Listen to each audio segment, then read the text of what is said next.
Dreams, Chapter 4, The Method.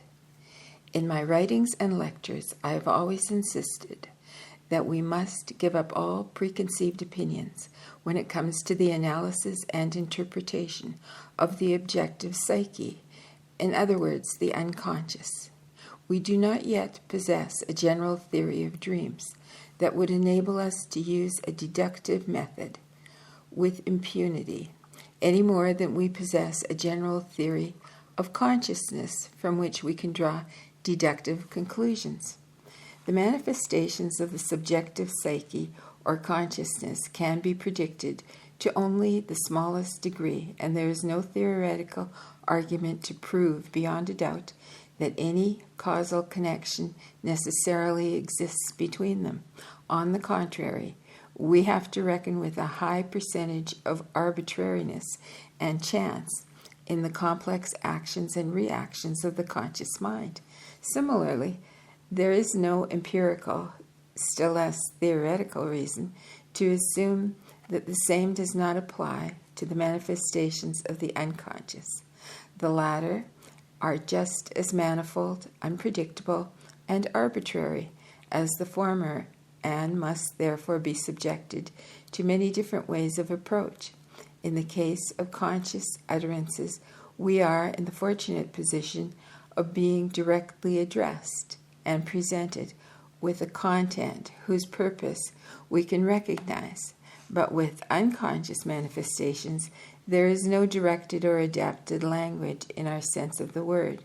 There is merely a psychic phenomenon that would appear to have only the loosest connection with conscious contents. If the expressions of the conscious mind are incomprehensible, we can always ask what they mean. But the objective psyche is something alien even to the conscious mind, through which it expresses itself. We are therefore obliged to adopt the method we would use in deciphering a fragmentary text or one containing unknown words. We examine the context. The meaning of the unknown word may become evident when we compare a series of passages in which it occurs. The psychological context of dreams consists in the web of associations in which the dream is naturally embedded. Theoretically, we can never know anything in advance about this web, but in practice, it is sometimes possible, granted long enough experience. Even so, careful analysis will never rely too much on technical rules. The danger of deception and suggestion is too great. In the analysis of isolated dreams, above all, this kind of knowing in advance and making assumptions on the grounds of practical expectation or general probability is positively wrong. It should therefore be an absolute rule to assume that every man and every part of a dream is unknown at the outset, and to attempt an interpretation only after carefully taking up the context. We can then apply the meaning that we have thus discovered to the text of the dream itself, and see whether this yields fluent reading, or rather whether a satisfying meaning emerges. But in no circumstances may we anticipate that this meaning will fit in with any of our subjective expectations.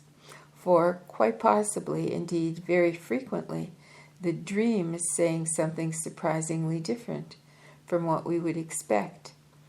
As a matter of fact, if the meaning we find in the dream happens to coincide with our expectations, that is a reason for suspicion. For, as a rule, the standpoint of the unconscious is complementary or compensatory to consciousness, and thus unexpectedly different. I would not deny the possibility of parallel dreams, i.e. dreams whose meaning coincides with or supports the conscious attitude, but in my experience at least, these are rather rare. Now, The method I adopt in the present study seems to run directly counter to this basic principle of dream interpretation.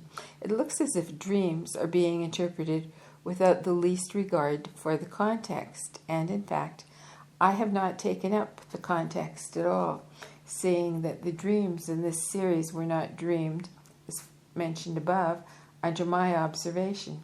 I proceed rather as if I had had the dreams myself, and were therefore in a position to supply the context. This procedure, if applied to isolated dreams of someone unknown to me personally, would indeed be a gross technical blunder.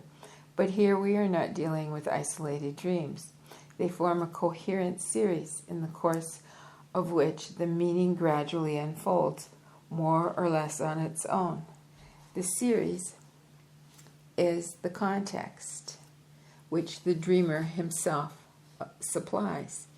It is as if not one text, but many lay before us, throwing light from all sides on the unknown terms, so that a reading of all the texts is sufficient to elucidate the difficult passages in each individual one.